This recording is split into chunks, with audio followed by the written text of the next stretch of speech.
Hello' guys, আজি যিহেতু দেওবাৰ তাকে ভাবিলোঁ গাহৰি খাওঁ। সেইকাৰণে মই অলপো দেৰি নকৰি চব বস্তু ৰেডি কৰি বনাব লাগি গ'লোঁ। এয়া গাহৰিখিনি মই বইল কৰি লৈছোঁ দেই। তাৰপিছত এয়া গৰম তেলত গাহৰি, আলু আৰু নিমখ অলপমান ছটিয়াই এইখিনি অলপমান ভাজি ল'ম। অলপ সময় ভাজি লোৱাৰ পিছতহে মই এইবোৰ দিম।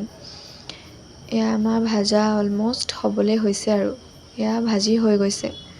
এতিয়া আমি ডাঙৰ পিঁয়াজ মই 2টা দিছোঁ আৰু জলকীয়া, আদা, নহৰু পেষ্ট এটা দিম। মানে এইটো থুতলিয়াই লৈছোঁ দেই, পেষ্ট বুলি নহয় আৰু জলকীয়া 2টা স্লাইচ কৰি দিছোঁ আৰু বিলাহী 2টা দিছোঁ। এইখিনি অলপমান ভাজি হোৱাৰ পিছত ঢাকন ইউজ কৰিব পাৰে আপোনালোকে, মই কিন্তু কৰা নাই কাৰণ গাহৰিখিনি বইল কৰি ল'লোঁ যে, সেইটো কাৰণে মই নকৰিলোঁ। আপোনালোকে মন কৰিলে কৰিব পাৰে। এইখিনি অলপ সময় ভাজি ল'ম। ভাজি হোৱাৰ পিছতেই হালধি আৰু অলপমান ৰেড চিলি দিম। ৰেড চিলিটো কমপ্লিটলি অপশ্যনেল দেই, মোৰ ভাল লাগে কাৰণেহে দিছোঁ। আপোনালোকৰ মন নকৰিলে নিদিবও পাৰে, কিছুমানে আকৌ বেয়া পায় নহয়।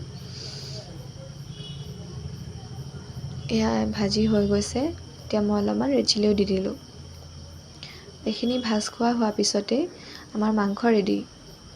এয়া আজি ভাতৰ লগত গাহৰি মাংস, পদিনা আৰু আমৰ চাটনি। আজি আমি এনেদৰে খালোঁ। বাই।